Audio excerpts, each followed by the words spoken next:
All right, guys. Ready? Yeah? All right, well, then here we go.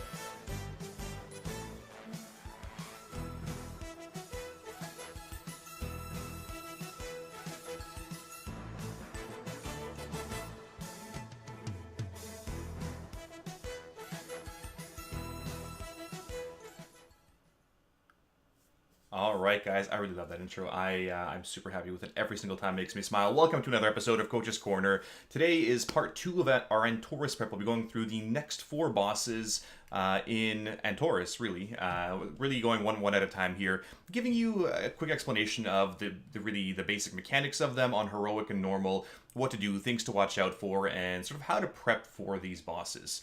Just as we get prepped here and ready to go. The first boss that we're going to go through is Imonar. Imonar is an interesting boss. I mean, he is a big flying guy. It's mechanics you've seen in the past. It's mechanics that, you're going to see again here in a second. So let's go through Imonar the Soulhunter. So this is a heroic raid here, a mage point of view, that we're going to go through just really quickly.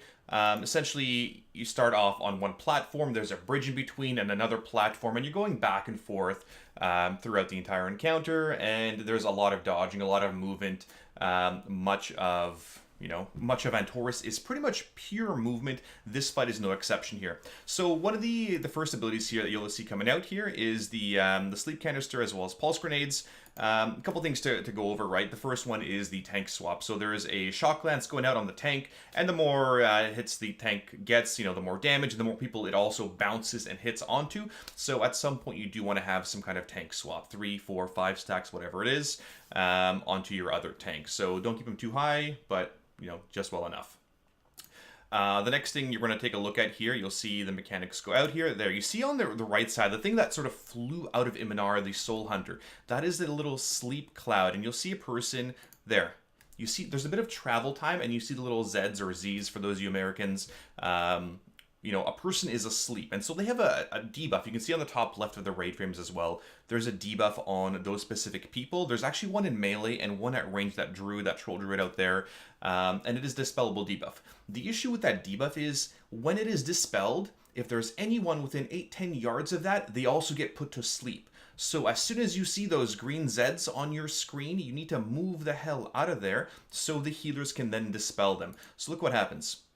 Someone's going to move away. You see people moving away here. They're going to get dispelled there, a little explosion. But you see somebody was actually too close. On the right side of that screen, one guy was too close, and now he's asleep. That second sleep cannot be dispelled. And you can see that guy, I believe it's a monk, being slept the entire time. Again, can't dispel him. You're inactive out of the fight, and that really, really sucks. Again, it keeps rotating through these sleep canisters.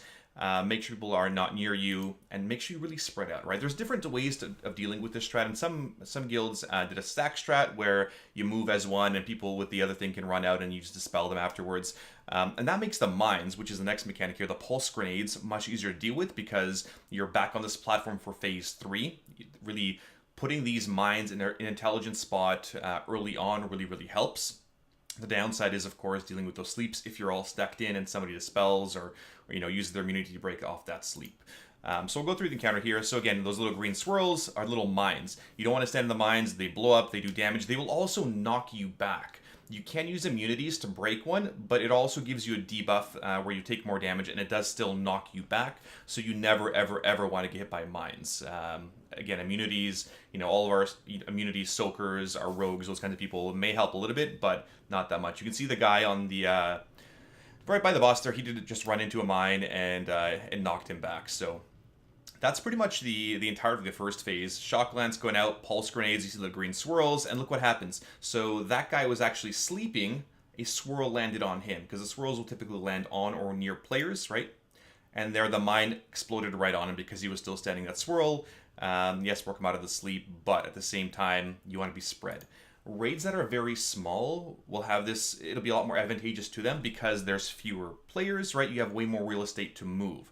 Whereas raiders, you know, when you're taking a 30-person raid into a room like this, well, there's a finite amount of space in these areas, and those players are gonna have to move more to make sure they don't get hit by those sleeps or the sleep canisters. So he'll transition here in a little bit. We're gonna go over to the intermission phase. So pulse grenades, sleep canisters. It's basically a rinse repeat the entire time. I mean, you want to burn. You want to, again, the key part of this one is placing these mines intelligently, right? Place them in good back spots. You utilize that spot where you're not going to need much later on. Again, you've seen these mechanics before. Nothing really new. There's a knockback. That guy died because he got knocked back into a mine and then just had to get rezzed up as well.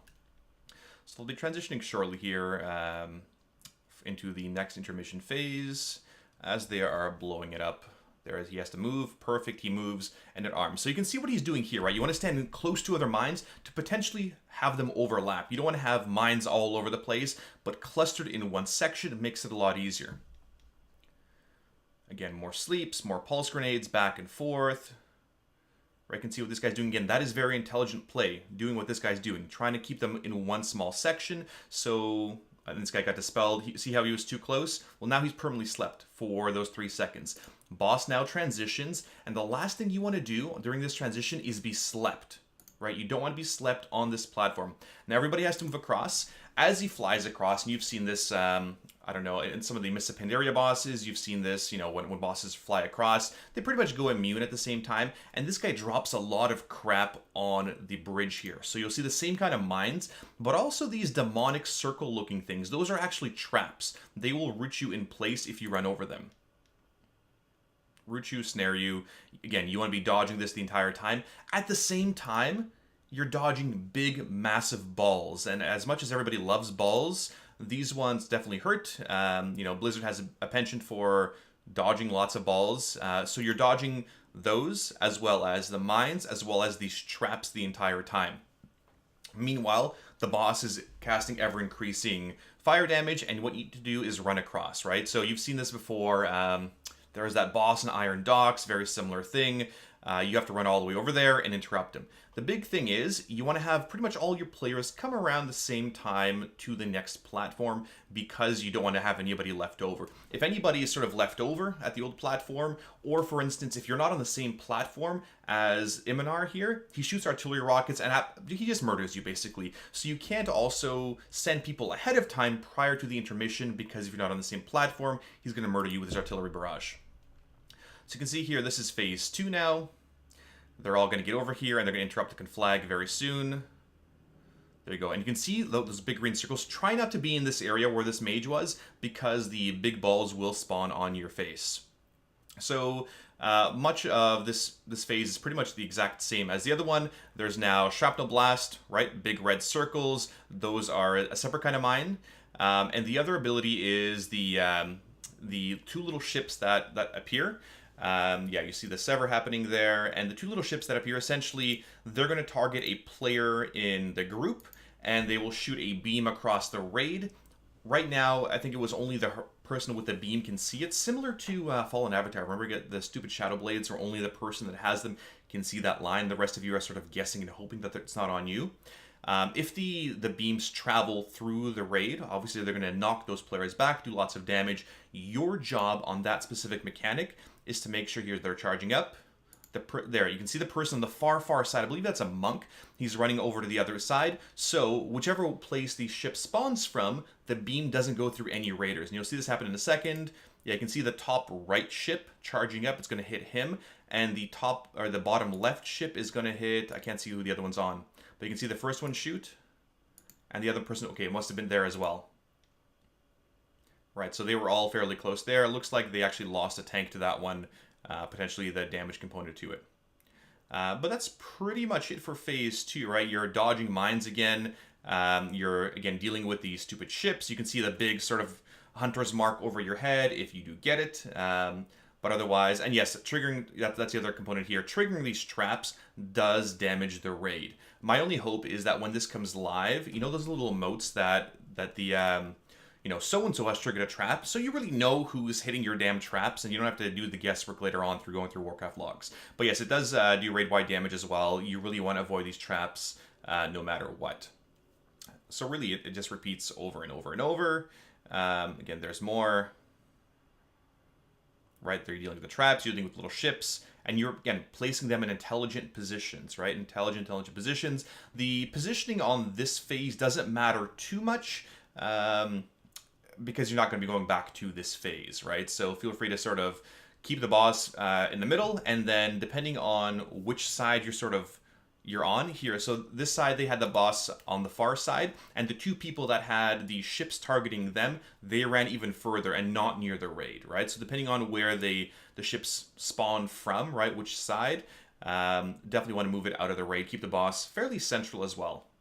So you're right there, Peekaboo. I mean, it is a fairly small room in general. You can see they sort of spawn fairly close to each other. So this guy, you can see him run away. This is the monk. He sees which one. There you go. So one guy, he sees which one is going to throw it at him. If he was targeted by the opposite one, he could have been knocked off the platform. You don't want to get hit by that stuff and die potentially. I'm not sure if this has, those invisible walls. So that's phase 2 in a nutshell. Again, don't run over mines. Mines do damage. Don't stand in the beams. But it is up to the players with the beams. Again, that was a really good one. To get them out of the raid. Do not throw these into the raid no matter what. All right, next phase here. So same thing, you're going to deal with intermission, but this is the hardcore intermission phase. Now there will be, even more traps. You're going to see those same kind of fiery traps. And look, there's not really any place to get across, right? There's these laser lines, there's mines, there's demonic traps. It's all a giant pain in the ass to get through. So you do what you can. Yes, you can jump over it. You want to use your stampedes. You're going to see... in the Fat Boss video, they actually have hunters go through and trigger the traps, which is fine. You can have players use immunities to help trigger these things too. But the most important thing is get there. That was pretty horrible. Get there eventually and, use your personal cooldowns, your speed boost. That's where you would use your health stone as well to get through these intermissions. Those are the toughest part of this encounter. Once everybody's over there, you look at your map, hoping your friends get over there in time, and then you'll get over. Okay, now they've transitioned. So this is where the leftover mines, again, they don't go away from the previous phase. So wherever you place them, hopefully you place them really good spots, and they're going to stay on the entire time. Now the pulse grenades do get empowered. This is probably the best time to use heroism as well, because the transitions are at set times. So there's no real point. I mean, aside from minimizing how many mines you have in phase 3. There's no real point to hero in phase 1. Phase 3 is really where you really want to burn him as much as you can.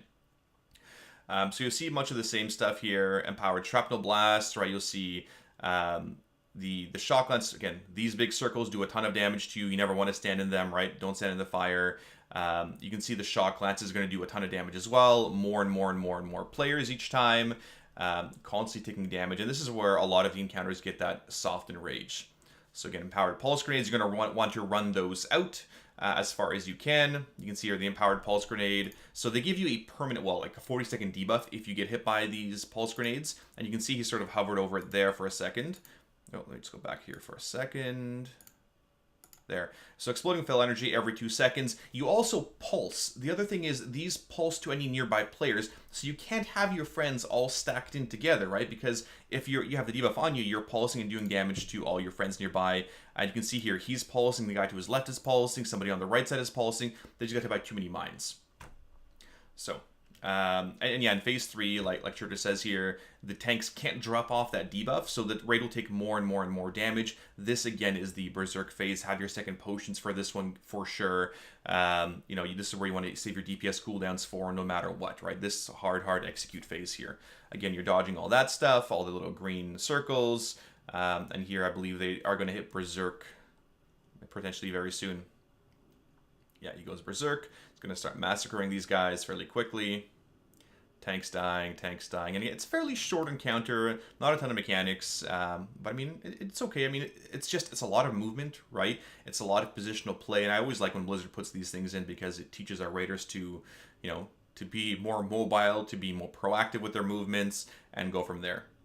But again, with a small raid size, you will not have a ton of difficulty. This is, a 16-person raid size. For those guilds that are, like ours, that are going to bring 30 players to a raid, that's where we're going to see a lot more difficulty with a lot of these encounters because players will not be able to be as spread as they could be, right?